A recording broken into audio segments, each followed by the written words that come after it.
मेरे जहन में एक बात आ रही है, सोच रहा हूं बोलूं या ना बोलूं, पर मैं बोल देता हूं। आप इतनी देर तक बोलती रही उपलब्धियों के बारे में, आप एक भी बार खांसी नहीं।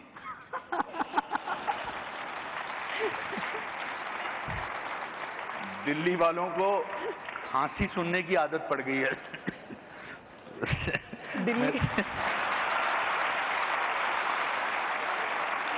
मैं माफी चाहता हूं, मेरे से रहा नहीं गया कि ना आप खांसी हैं और ना यहां बैठे 2000 लोग खांसे हैं अभी तक। तो ये तो अपने आप में एक उपलब्धि है कि बहुत दिनों बाद दिल्ली में किसी को खांसते भी नहीं देख रहे हैं।